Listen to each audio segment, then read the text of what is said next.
Hello everyone, amazing पूजा parenting में आपका फिर से स्वागत है। तो थंबनेल में आपने देख ही लिया होगा, अगर ये तीनों काम में से कोई भी एक काम आप करते हैं तो ये वीडियो आप लास्ट तक ज़रूर देखें। बहुत छोटी छोटी बातें हैं जो आपके बहुत काम की हैं। आजकल मेड का घर में काम करना बहुत ही कॉमन बात हो गई है। किसी की मजबूरी है तो किसी की शान की बात है, किसी की बीमारी है तो किसी के टाइम की वक्त की कमी है। लेकिन कोई भी वजह हो, आज हमारे घर में मेड्स की एंट्री हो चुकी है ऑलमोस्ट सब घरों के अंदर। और उनमें सबसे जो एक काम है इम्पॉर्टेंट, वो है बर्तन मांजना। झाड़ू पोंछा या क्लीनिंग कोई भी काम है, अगर वो कम ज़्यादा होता है तो हमारे इतना नुकसान नहीं होता हेल्थ में, सिर्फ दिखने में, ब्यूटी में ज़रूर होता है। लेकिन अगर बर्तन मांजने में अगर कमी रह जाती है या कोई गलतियाँ, जो छोटी छोटी बातें हैं जो हम नोटिस ही नहीं करते हैं, तो वो बहुत ज़्यादा ज़रूरी है उस चीज़ को ध्यान देने की। इसलिए बर्तनों की जो मेड आपने रखी है उसमें किस बात का आपको ध्यान रखना है, वही आज हम बात करने वाले हैं। क्योंकि अगर हमने बर्तन मांजने पे और उनके क्लीनिंग पर ध्यान नहीं दिया तो इसकी एक बहुत बड़ी कीमत हमारे परिवार को और हमें चुकानी पड़ती है। हम बीमारियों का इलाज करा रहे होते हैं या हमारे बहुत खतरनाक बीमारियां लग चुकी होती है और हमें पता ही नहीं होता है कि हमारे शरीर में बीमारियां आई कहाँ से हैं, और हमें नहीं पता हो तो वो हमारी रसोई के थ्रू ही हमारे शरीर में आ रही हैं। और इस तरह स्लो पॉइजन एक हम डेली अपने खाने में खा रहे होते हैं। हम सबके घरों में जो मेड आती है बर्तन मांजने के लिए, उसमें सबसे बड़ी एक प्रॉब्लम आती है, वो साबुन का रह जाना।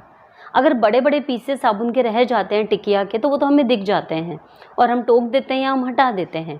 लेकिन मैं बात कर रही हूँ उस साबुन की जो बिल्कुल पाउडर फॉर्म में हमारे बर्तनों पे लगा रहता है, जो आप ऐसे नॉर्मल उसमें देखेंगे तो नहीं दिखेगा। जैसे आज मैं बर्तन का पूरा टोकरा लेके बैठी हूँ एक्चुअली, ताकि मैं काफ़ी चीज़ें आज मुझे आपके साथ बातें करनी थी जो बहुत छोटी है लेकिन बहुत इम्पॉर्टेंट है। कि जैसे जो बर्तन होता है, मैं एक बार नीचे कर लेती हूँ इसे। हाँ, जैसे जो बर्तन होता है वो हमें ऐसे नॉर्मल दिखने में नहीं दिखेगा, लेकिन जब आप उसे एक एंगल पे लाइट में लाकर देखेंगे ऐसे, तब आपको पता चलेगा कि इसमें हल्का पाउडर लगा हुआ है जगह जगह, जिसको आप सूखे कपड़े से पोंछेंगे तब भी वो नहीं हटता है। किसी किसी में हटता है, बल ऑलमोस्ट सब में नहीं हट पाता है। उसके लिए आपको फिर से उसको वॉश करके रखना होगा, पानी से चाहे हाथ से धोकर रखें। तो मैं इस साबुन की बात कर रही हूँ कि इसका खासकर आप ध्यान रखें, इसको अवॉइड ना करें। वो साबुन ही है जो अच्छे से, जब हम पूरे बर्तन पे हाथ नहीं फेरती है बाई या हम कोई भी, तो वो पाउडर फॉर्म रह जाता है, वो हमसे भी रह जाता है बहुत बार। तो जब भी आप बर्तन मांज कर रखते हैं, उनको जमाते अरेंज करते हैं, तो वो प्लीज़ उसका ध्यान ज़रूर रखें। सेकंड पॉइंट आता है कि आप लिक्विड सोप से वॉश करवा रही हैं टिकिया से, क्योंकि आजकल ये दो चीज़ें हमारे घरों में सबसे ज़्यादा चल रही हैं। मैं विम बार का कोई ऐड नहीं कर रही हूँ, मैं ये यूज़ करती हूँ इसलिए आपको दिखा रही हूँ। एक्चुअली हम इन टिकिया का ही यूज़ करते हैं, तो टिकिया ये लिक्विड सोप। अब आप ये बोलेंगे कि जो लिक्विड सोप है उसका यूज़ करते हैं तो हमें कोई दिक्कत नहीं है पाउडर की। आप बिल्कुल सही कह रहे हैं, लेकिन मैं आपको एक बहुत इम्पॉर्टेंट बात बताने वाली हूँ कि अगर आप मेड से बर्तन धुलवा रहे हैं तो प्लीज़ मेरी एडवाइस मानकर आप उससे लिक्विड सोप से ना धुलवाएं, उसको टिकिया दें। और लिक्विड सोप आप अपने लिए रखें कि जब मेड नहीं आती है या डेली में आपको अगर कुछ बर्तन मांजने पड़ रहे हैं तो आप उनसे वॉश कर सकती हैं। इसके पीछे बहुत बड़ा रीज़न है। देखिए, वो साबुन से अगर मांजती है तो उसका जो पाउडर लगा रहता है बर्तनों पे आपको दिख जाएगा, तो आप उसे दोबारा धो के रख सकती है, पोंछ के रख सकती है, मतलब आपकी जानकारी में है। और डेफिनेटली आप अपने परिवार की हेल्थ का ध्यान रखेंगे, उसे क्लीन करके रखेंगे। लेकिन अगर आपने लिक्विड सोप से धुलवाया तो लिक्विड सोप कभी भी बर्तनों पर अपनी आइडेंटिटी नहीं छोड़ती है। वो लगी भी रहेगी ना तो ड्राई होकर वो ट्रांसपेरेंट हो जाएगी, तो वो बहुत ज़्यादा खतरनाक हो जाती है बर्तनों के लिए, जो आपके शरीर में जाता है और आप अपने पूरे परिवार को खिला रही हैं। अगर आप जैसे आपने इस पर लिक्विड सोप लगाया भी है और आप उसे वॉश करेंगे ऐसे बिना हाथ के भी, बिना हाथ से उसको क्लीन किए मेड या आप कोई भी, तो भी वो विजिबिलिटी बिल्कुल नहीं देने वाला है। इसलिए मैं अपनी मेड्स को कभी भी लिक्विड सोप नहीं देती हूँ, उनके लिए मैं टिकिया ही रखती हूँ, ताकि मेरी जानकारी में रहे जो भी साबुन लगी रहे। मैं अनजाने में खूब सारा साबुन अपने परिवार को अपने शरीर में नहीं जाने दे सकती हूँ। तीसरा सबसे इम्पॉर्टेंट पॉइंट आता है आपके बर्तनों की बनावट। मोस्टली जब भी हम बर्तन परचेज़ करते हैं तो उनमें डिज़ाइंस होती हैं, लाइक जैसे चम्मचें हैं, आप देखिए इसमें 3 लाइंस हैं, ठीक है। जैसे मैंने फोक लिया है, इसमें ये कार्विंग हो रही है हल्का सा, बाकी प्लेन है। तो इन चीज़ों पे बहुत ध्यान देना है। स्पेशली मैं इसीलिए लेकर बैठी हूँ क्योंकि अब आप ये देखिए, इस फोक में कोई डिज़ाइन नहीं है, इसे जब भी वॉश करेंगे, यूज़ करेंगे, इसमें कुछ भी फंसने के चांसेस नहीं है। और ये कार्विंग इतनी हल्की सी है कि इसमें गंदगी नहीं फंसती है, लेकिन जहाँ तक हो इसे भी नहीं लेना है। अब आप इस चम्मच को देखिए, इस चम्मच में आगे और पीछे दोनों तरफ गहरी लाइंस हैं ये डिज़ाइन में, और इनमें गंदगी इनफैक्ट अभी भी फंस रही है। आप देखिए, अगर आपको दिख रही हो तो इसमें अभी भी फंस रही है। अब आप ये चम्मच यूज़ करते हैं तो ये सिर्फ यही नहीं होता है, हमारे और भी बर्तन होते हैं, जैसे ग्लासेस हैं, तो ग्लासेस में भी जैसे ये लाइंस बनी हुई हैं, नीचे से ये फोल्ड है इस तरह का, तो वो सारे टर्न अंदर भी आएंगे डिज़ाइंस इस तरह से। तो इन चीज़ों का हमें ध्यान रखना है कि ये जो या चीज़ें होती हैं, इनमें साबुन फंसता है, गंदगी फंसती है। अब इस चम्मच में गंदगी फंसी हुई है, बच्चे हैं, हम बड़े भी होते हैं, कई बार कोई चीज़ हमें निकालनी होती है, हम पीछे से भी वो थोड़ा सा हम पीछे से यूज़ कर लेते हैं, या बच्चे हैं घर में छोटे, वो मुंह से यहाँ से भी खा लेते हैं, यहाँ से भी खा लेते हैं, तो वो सारी गंदगी साबुन उनके पेट में जाता है। तो जब भी आप बर्तन लें, कुछ भी खरीदें, तो इस चीज़ का ज़रूर ध्यान रखें कि उसके अंदर कोई कार्विंग या ज़्यादा डिज़ाइन ना हो, प्लेन हो। और डिज़ाइन वाले जो बर्तन हैं वो आप कभी ओकेजनली जो यूज़ करते हैं वैसे आप ले सकते हैं, और उनकी जो डिज़ाइंस वो ऐसी हो जो ईज़िली क्लीन होने वाली हो, तो आप उसका पूरा ध्यान रख सकती हैं। नेक्स्ट सबसे इम्पॉर्टेंट जो पॉइंट है वो है बच्चों के बर्तन, बच्चों के टिफ़िन और बच्चों की बॉटल्स। मेरे एक रिलेटिव हैं, उनके साथ इतना मतलब हुआ कि वो मेड से धुलवाती थी बर्तन, जो भी देते थे, बच्चे आते हैं टिफ़िन डाल देते हैं, वो ठीक है चलो मज रहे हैं। एक बार उसने बच्चे की बॉटल भरी तो उसको ऐसे ना पूरी भरने के ऊपर झाग आ गए, उसने ध्यान से देखा तो उसमें साबुन था, उसने उसको थ्रो किया, अच्छे से वॉश किया 2-3 बार, तब जाकर उसका साबुन निकला।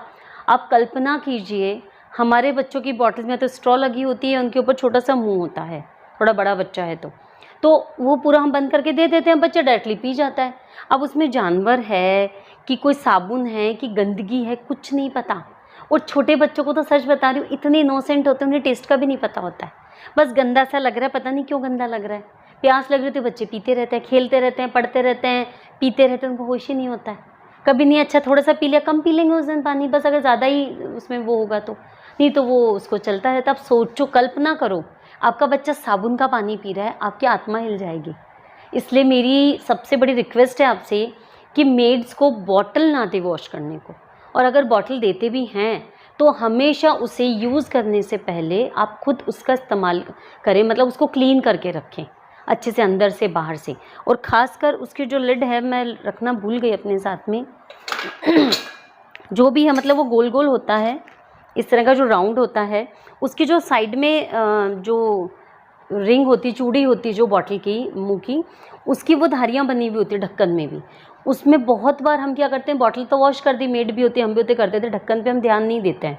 ढक्कन सबसे इम्पॉर्टेंट है, क्योंकि उसका मुंह तो वही बंद कर रहा है ना, और उसी मुंह को ही पानी लगा के वो बच्चे बॉटल पीते, हम भी पीते हैं उसी मुँह से पानी को, तो उसका सबसे ज़्यादा इम्पॉर्टेंट रोल है। तो टूथब्रश जो पुरानी हो जाती हैं, आप एवरी वीक संडे की संडे कर लीजिए, मैं नहीं कहती डेली करिए, एवरी संडे आप ब्रश के साथ उसको क्लीन करिएगा। और आज मेरा वीडियो देखने के बाद आप देखिएगा कि वो आपकी बोतल के ढक्कन चेक करिएगा, अपने बच्चों की भी और अपने खुद की भी, डेफिनेटली आपको अंदर से गंदी नज़र आएंगी। तो प्लीज़ ये इन बातों का आप ध्यान रखिए, जिसके थ्रू हम बहुत ज़्यादा बैक्टीरिया, बहुत केमिकल्स हमारी बॉडी में जा रहे हैं। और एक सबसे इम्पॉर्टेंट है टिफ़िन्स। बच्चे जो टिफ़िन्स होते हैं आजकल एयर टाइट का यूज़ करते हैं, उनमें रिंग्स होती हैं साइड में, ठीक है। इसको अगर आप किसी फोक चम्मच किसी का यूज़ करेंगे ना तो ये निकल जाएगा, ये देखिए, है ना। तो मेरी तो क्या, मैं रेगुलर क्लीन करती हूँ तो आपको बिल्कुल साफ़ दिखेगी, लेकिन ये जो रिंग होती है, देखो मेरी भी येलो हो रही है काफ़ी जगह से, तो इनको मैं क्या करती हूँ डेली इसको निकाल के पूरा साबुन से क्लीन करके, फिर तो मेड को मैं निकाल के रख देती हूँ। आप बोलेंगे तो भी वो ध्यान नहीं देगी, इतना टाइम नहीं होता उनके पास में, तो मैं उसको रिंग को इसमें से निकाल कर ही रखती हूँ, तो उसको क्लीन कर देती हैं। फिर भी जब वो मांज के जाती हैं तो मैं ज़रूर जाकर देखती हूँ, रात को ही देखती हूँ, सुबह हमारे पास इतना टाइम नहीं होता है, मैं सुबह जाकर देखती हूँ, रात को ही देखती हूँ, और उसमें अगर गंदगी होती तो मैं टूथब्रश के साथ इसको क्लीन कर देती हूँ, रात को रख देती हूँ, तो सुबह मेरे को ज़्यादा जल्दी नहीं रहती, दिक्कत नहीं होती क्लीनिंग में। तो आप इस बात का ज़रूर ध्यान रखते हैं अपने बच्चों के लिड का। और वन मोर थिंग कि कभी भी टिफ़िन को आप जैसे पूरे मच के आ गए और आप रात को अरेंज कर रही हैं, तो उसको पूरा लिड लगा के एयर टाइट करके ना रखें, इसके उसके अंदर में हवा नहीं जा पाती हैं, दबी रहती है, अंदर स्मेल हो जाती है टिफ़िन्स में। मैं हमेशा अपने बर्तन जो भी टिफ़िन्स होते हैं स्पेशली प्लास्टिक के या जो भी एयर टाइट होते हैं उन सबको मैं ऐसे खुला ही रखती हूँ अपनी शेल्फ़ में या किसी बैग में जहाँ भी मैं डेली रखती हूँ, मेरे रखने की जगह है वहाँ पर। तो आप चाहे 2 महीने 1 साल रखें, उनमें कभी बदबू नहीं आएगी इतनी जल्दी। और आप बंद कर रखेंगे तो वो अंदर ही अंदर प्लास्टिक जो होता है वो अपनी गैसेस रिलीज़ करता है, केमिकल्स होते हैं, वो रिलीज़ करने की वजह से और अंदर एक अजीब सा एटमॉस्फेयर बन जाता है और बहुत स्मेल हो जाती है, तो बहुत गंदा स्टिकी हो जाता है। तो हमेशा अपने टिफ़िन्स को खोल कर रखें, बॉटल्स को खुला छोड़ें। अगर आप बहुत टाइम तक यूज़ करते हैं, डेली भी रखते हैं, तो रात भर उसे खुली छोड़ दें अपने बच्चों की बॉटल्स, टिफ़िन्स को। नेक्स्ट पॉइंट बहुत इम्पॉर्टेंट पॉइंट है, अपनी मेड को बर्तन सिंक साफ़ करने के और बर्तन वॉश करने के जो स्कॉच ब्राइट या लूफ़ा और लोहे का झब्बा जो भी हम देते हैं वो हमेशा सेपरेट रखें। वो एक सेट पूरा अलग रखें और बर्तन मांजने का सेट अलग रखें। मुझे शायद ये बताने की ज़रूरत नहीं होगी आपको कि सिंक और बर्तन में कितना डिफरेंस और कितनी गंदगी होती है। शायद आप मोस्ट ऑफ द, मुझे लग रहा है आप लोगों के भी ऐसे नहीं करते होंगे। फिर भी जब मैं ये वीडियो बना रही थी तो मेरी जानकारी के लिए मैंने सोचा आपको बता दूं, क्या पता आप में से कई लोग ऐसा कुछ नहीं कर पा रहे हो। तो सिंक इतनी गंदी होती हैं, कई बार मेड्स आलस के मारे या उनके पास नहीं होता है या आप लोग बोलती हैं हमने नीचे रखा है, इस शेल्फ़ में रखा है, तुम ले लेना, वो नहीं लेती हैं। इतना टाइम नहीं होता उनके पास, उन्हें जल्दी जल्दी बस काम करके इस घर को उस घर को ख़त्म करके अपने घर जाना होता है। तो मैंने ऊपर ही रख रखा है अलग से सेपरेट एक कोने में कि उनको बस ये हाथ बढ़ाना है तो बर्तन मांजने का है, ये हाथ बढ़ाना है तो सिंक धोने का है। तो दोनों सेपरेट हैं, उनको बता रखा है, तो वो उसी को ही यूज़ करती हैं। और आप भी प्लीज़ सेपरेशन रखें और उनका थोड़ा सा चेंज रखें। ऐसा नहीं सेम सेम तो पता ही नहीं चलेगा लोहे का जब्बा इसका है कि उसका है, वो किसी से भी जल्दी से मांज के रख जाएंगी। तो वो ज़रूर सेपरेट रखें और उनको थोड़ा सा अच्छे से बोलें कि देखो प्लीज़ ये गंदा होता है, आपको भी अच्छा नहीं लगेगा ना इसी से बर्तन मांजे, इसी से सिंक धोएं, तो आप प्लीज़ इससे धो देना। तो जब आप थोड़ा ऐसे बोलेंगे तो वो सेपरेट रहेंगे। एक जो सबसे इम्पॉर्टेंट पॉइंट है कि आई थिंक अधिकतर घरों की ये है कि वो लोग कपड़े से पोंछ कर ही बर्तनों को रखते हैं। बर्तन मांजे, चाहे मेड मांज के जाए चाहे आप मांजे खुद, या तो वो अपनी मेड से पूछवा के रखवाते हैं या फिर वो खुद पोंछ के रखते हैं गीले बर्तनों को। अगर हो सके तो गीले बर्तनों को पोंछें नहीं, उन्हें अपने आप सूखने दें। वो अपने आप जब सूख जाएं उसके बाद आप उनको पोंछ सकते हैं कि साबुन लगा हुआ है, पाउडर है, या आपको लगता है कि कोई डस्ट आ गई होगी, तब आप पोंछ के रख सकती हैं। लेकिन गीले बर्तनों को ना रखें, क्योंकि जब हम गीले बर्तनों को पोंछ के रखते हैं ना तो उनके ना जो कपड़े के रोए होते हैं बारीक बारीक, वो उन पर चिपक जाते हैं जो हमें विजिबल नहीं होते हैं। जैसे मैंने कहा लिक्विड सोप से आप बर्तन ना मजवाएं क्योंकि वो दिखती नहीं है, ट्रांसपेरेंसी रहती है और हम सोचते हैं साफ़ है बर्तन। जैसे बैक्टीरिया हमारे हाथों में होते हैं, चारों तरफ होते हैं, हमें दिखाई नहीं देते, इसका मतलब ये तो नहीं कि वो होते नहीं हैं। इसी तरह ही हमारे जो बर्तन होते हैं उन पे हमारे कपड़ों के रोए वो चिपक जाते हैं और वो आप उसको पोंछ के रख देती हैं, आपको दिखने में नहीं लगते बट बारीक बारीक रोए रहते हैं जो हमारी बॉडी में जाते हैं। फिर भी अगर आपको कोई फोबिया है या फिर आपको लगता है कि नहीं उसी से मेरे क्लीनिंग होगी, तो फिर एक बात का ज़रूर ध्यान रखें कि जो तौलिए होते हैं या मोटे वाले के जो कपड़े आते हैं या बाहर से नए कपड़े आते हैं उनका इस्तेमाल ना करें अपने बर्तनों को पोंछने के लिए। आप अपने पुराने कपड़े यूज़ करें। लाइक जैसे ये मैंने कुर्ता पहना है, ये प्योर कॉटन का कुर्ता है। ऐसे आपके घर में भी कई शर्ट्स होंगे, बच्चों के कपड़े होंगे, आपके खुद के होंगे। वो जो कपड़े पुराने हो जाते हैं उनको हम थ्रो कर देते हैं, तो उनको आप काट के पीसेस बना लीजिए, उनसे आप यूज़ कीजिए, तो उनमें रोए थोड़े कम होते हैं, तो उनका आप यूज़ कर सकती हैं। और एक है कि जो इस तरह की हमारी जो चम्मचें होती हैं सबके घरों में ही होती हैं, इनको हम अवॉइड नहीं कर सकते, इनके अंदर भी गहराई है। अब आप देखिए इसका जो ये वाला पार्ट है ना, यहाँ पे बहुत गंदगी रहती है जो हमें ध्यान ही नहीं। अब मैं देख रही हूँ ठीक है साफ़ है, लेकिन अभी भी आप देखेंगे तो देखिए यहाँ पे गंदगी जमी हुई है। तो इन चीज़ों को आपको रेगुलर बेसिस पे परेशान होने की ज़रूरत नहीं है कि आप बोलें कि मैं तो वर्किंग हूँ, मैं कब तक इन चीज़ों का ध्यान रखूँ। ये बातें बताने में या सुनने में आपको बहुत ज़्यादा लग रही हैं, लेकिन सीरियसली आप मानिए मेरी बात कि जब आप इनको काम में लेंगे ना, इनका ध्यान रखेंगी, तो ये बहुत बड़ी नहीं, बहुत छोटा 2-5 मिनट का भी टाइम नहीं लेती है हमारी ज़िंदगी में। तो बस आज के लिए इतना ही। राधे राधे, जय श्री कृष्णा।